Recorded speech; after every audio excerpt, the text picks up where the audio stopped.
Hello, and welcome to another edition of Better Minneapolis. I'm your host, Terry White.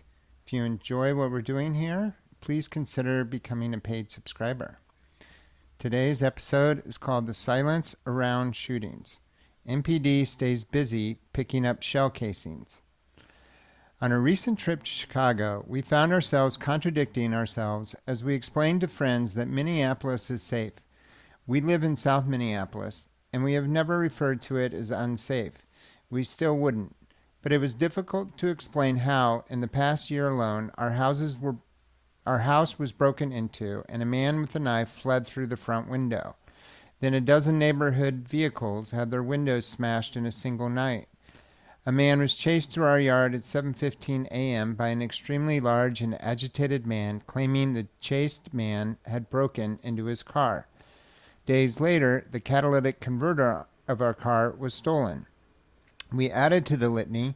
We were blocked from using Nicollet recently because of an active shooter, one that drew armored vehicles and multiple snipers to the area of Alex Pretti's murder.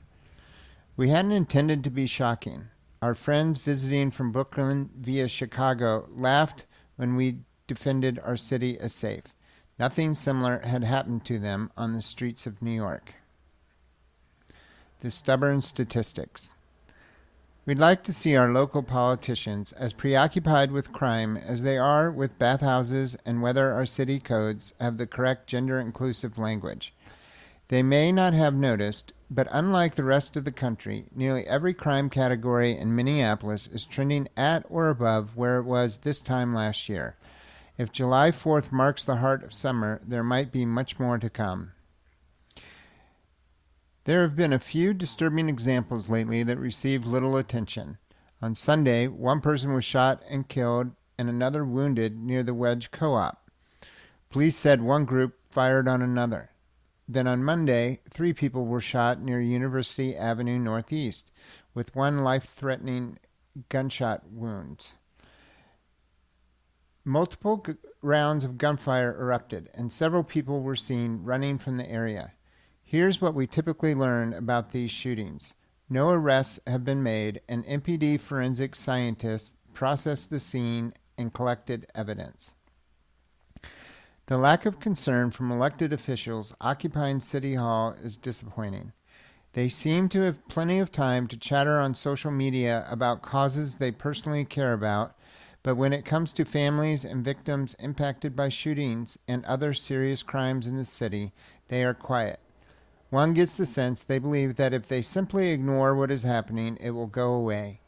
We recognize the city has initiated its coordinated Operation Safe Summer, but recent events give us reason to think its effectiveness will be marginal. Violence interrupters, community safety ambassadors, and other programs continue to show few results, but they are liked in theory, and so they continue without question. If anyone claims these programs are effective, they're implying the level of violence in the city would be even worse than current levels without them. Preventing crime is complex. We understand there are many factors that lead to gun violence.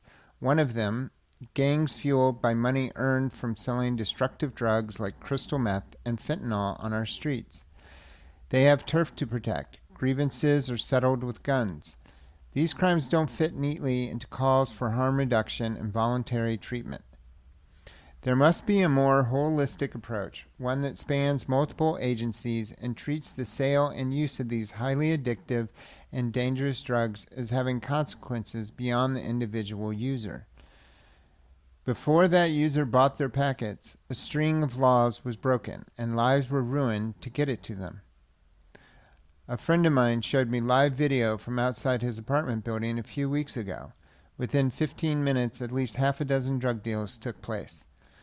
Multiple calls to police were met with resistance. He was told that if they don't allow the drug dealing, dealers will simply move somewhere else.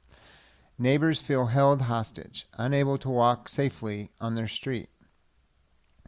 These problems extend beyond the user. There must be a mix of incentives that encourage treatment, education, healthcare, housing, and job placement that can slow down shootings and drug use in this city. However, we won't get there without sustained attention from elected officials, and that is currently absent. The citizen responsibility. To be clear, highlighting these issues is more than a call for more police. As we see time and again, they are picking up shell casings after the shootings take place. They rarely prevent crimes, and the rate at which they solve them is terrible. More police could act as a deterrent, but that is but one factor. More police could also contribute to higher clearance rates. Crime victims deserve greater accountability from the system. Family, economic development, jobs, education, and the opportunity for improving an individual's life, these would seem as great or greater determinants of crime involvement than the current anti-violence programs being funded by the city and county. Residents and politicians who stoke the flames of righteousness will need to stop turning their backs on the problem for progress to be made. At the recent DFL endorsing conventions, some delegates literally turned their backs on Sheriff Witt. This act of performative virtue signaling accomplished nothing other than showing that the DFL is bereft of ideas for how to address the daily harm victims of crime are experiencing. It's easy to oppose the police with a poster or a post on social media. It's incredibly difficult to give someone a reason to stay in school, work hard, and start a family. Those actions take time. They're difficult. And the sense of pride they elicit contains more private joy than flash. The violence taking place in our streets, the dismissive attitude about it, the families forced to care for the wounded and maimed, these are causes worth our attention. Until we can change the current trajectory in a meaningful way, Minneapolis will continue to tread the murky waters of stagnation. Thank you for listening, and have a good day.